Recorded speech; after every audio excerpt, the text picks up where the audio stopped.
chapter 19. And our joke today, what did the farmer say when a bird pooped on his head? Thank goodness pigs can't fly. That would be nasty. This chapter is called Phoenixes. Johnny Baker had been wrapped in sacking and tied to one of the seats of his lifeboat. When the adults saw the rescue ship coming toward them, they untied Johnny so he could sit up and watch. He was so little, only 7 years old, that he kept dozing off and later had only a vague impression of being rescued. He would turn out to be the youngest survivor. Once he was on the ship, warm and dry, with something in his belly, all he cared about was his brother. Where was Bobby? He must be on the hurricane somewhere, Johnny thought. As soon as they would let him, he would find him. He sure knew his way around ships by now. Bess Walder also could not stop worrying about her brother. How was she going to explain to her parents she hadn't taken care of Louis? She had no idea what had happened to him, whether he got on a lifeboat or not, whether he died in his cabin or in the ocean. Margaret Beach had lost hope that she'd ever see her Barbara again. Have you seen a girl called Barbara? Is there a girl called Barbara on your boat? The answer was no, over and over again. In the lifeboat, the hurricane had left for last because the crew could see it was in good shape. The passengers were eager to get onto the ship. They sat and watched as the destroyer maneuvered here and there, looking for other survivors to save. Finally, the hurricane came alongside. Wait in your boat, the crew said. Don't move. We'll get you up here. 2 sailors jumped into the lifeboat and handed up passengers. They put them around the funnel to get them warm. The passengers of this lifeboat hadn't been long around the funnel when a head popped around a door and a sailor's voice asked, Is there a girl called Barbara? Barbara Bitch said, Yes, I'm Barbara. Thank goodness for that, the sailor said, because your mother's been so worried about you. Barbara Bitch was on the last lifeboat to be rescued. When the Benares sank, she had felt nothing about her mother and her siblings. So she thought, well, if they were on that ship, if they'd all died in any way, I would know it. I would have to know it. So they must be fine. Barbara had not been worrying at all. The opposite, of course, was true for her mother. Margaret Betch was overjoyed. She gathered her children together. Barbara didn't realize how much it meant to her mother. She was happy to be on the hurricane, but she didn't think it was that big a deal to be reunited with her family. She later remembered that Derek and Sonia were busy eating a big meal when they were reunited, but she didn't talk about her night on the ocean, not for years. Only long after their mother died did Sonia and Derek find out that Barbara hadn't been worried. They thought she didn't talk about the event because it had been traumatic for her. In fact, she was one of the few who had not been traumatized that night. That first night on the hurricane was uncomfortable for the Betches and Colin. They had to sleep on the floor of a room in sleeping bags, not beds. The ship was not steady, so the children kept sliding around. The ship was not steady because the destroyer was dropping depth charges against possible U-boats in the area. Lieutenant Commander Sims was so furious about what had happened and all he had seen and heard, all those murdered children, that he was bent on retaliation. All night he dropped depth charges. Margaret Betch was irritated, forgot about the German. She said, let's just get home. Colin was thrown at one point in his head. The bump hurt, but it wasn't nearly as bad as what he'd been through on the lifeboat. All night, the ship's doctor, Peter Collinson, took care of the very sick passengers. Most survived, but a few died, including at least one Indian sailor, and breaking the crew's heart, 3 of the children. For all his ministrations, the doctor could not save the 2 boys with chicken pox. Alan Capel, Derek's younger brother, and Peter Short, Bill's younger brother, Terrence Holmes, Ken Sparks' friend, also died in the night. The next day, the crew buried the dead at sea. The sailors cried as Alan, Peter, and Terrence were laid to rest in their watery grave, their little bodies wrapped in cloth. Later that day, Peter Collinson examined Bess. He had bandaged her ankle and put it in a splint. Her leg would be fine, but the doctor could see she wasn't recovering as well as her friend Beth. Why wasn't she cheery? She had made it through a harrowing 20 hours. On the hurricane, she had even met a sailor who knew her when she was 3 years old. A happy coincidence, a touch of home. Still, she seemed so sad. The doctor knew, of course, what a hard ordeal she'd been through. But was there something she was worrying about? Take care of that young man, her father had told her. She hadn't. She didn't know whether she'd ever find out what happened to Louis.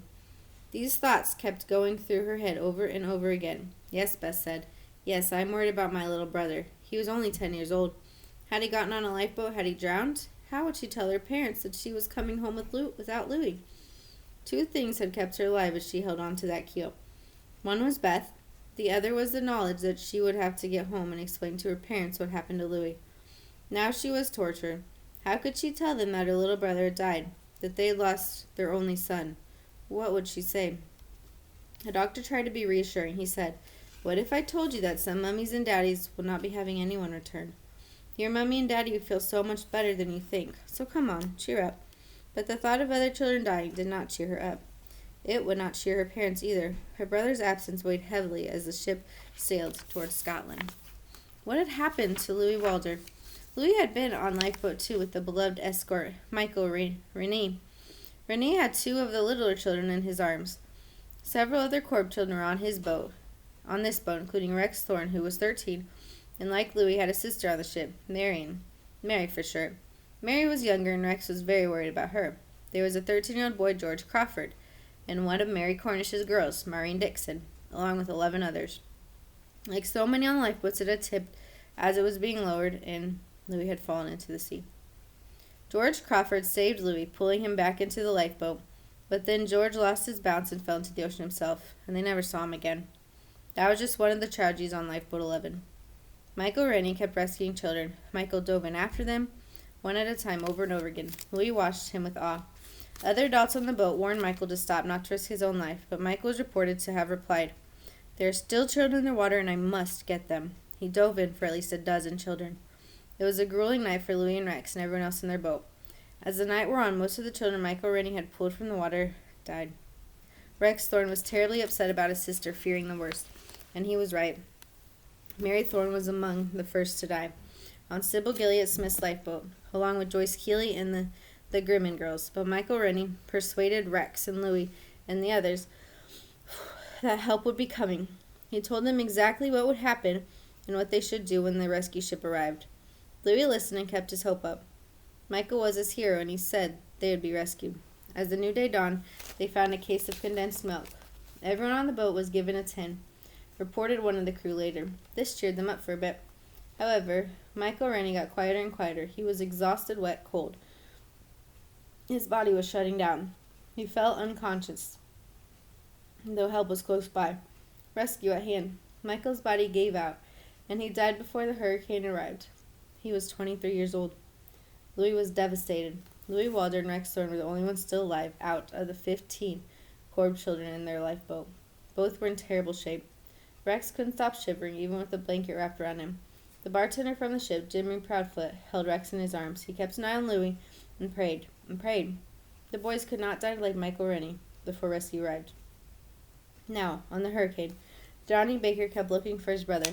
He ran everywhere and asked everyone. Once he said to one of the sailors, "Excuse me, have you seen my brother Bobby?" The sailor was none other than the captain of the ship, Lieutenant Commander Sims, and he looked at the 7-year-old and corrected him. "Have you seen my brother, sir?" So Johnny replied, "Have you seen my brother, sir?" But the captain hadn't.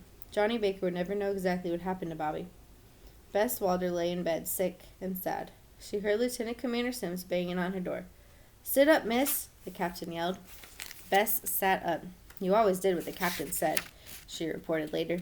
"I have a present for you, little madame," Sims continued, and Bess said decades later, reliving the joy of that moment, "From behind his back he produced my brother."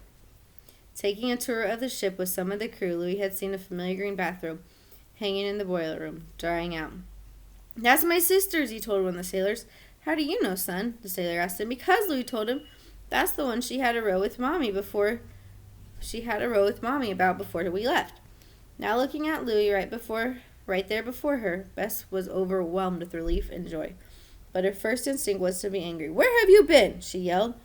"Well, what are you doing lying there?" They hugged and kissed, but soon Louis was done with that, and so they just sat there together talking, happy and safe. Bess and Louis were the only set of Corp siblings to survive. Johnny Baker lost his brother Bobby. Jack Keeley lost his sister Joyce. Rex Thorne lost his sister. All the Grimman children died. The pairs of sisters in Mary's group died, and on and on. Just how fortunate we were hadn't really dawned on us, Bess said years later, remembering. The wreckage of lives also meant the wreckage of mothers' and fathers' lives, too, when they were heard. So there they are, reuniting.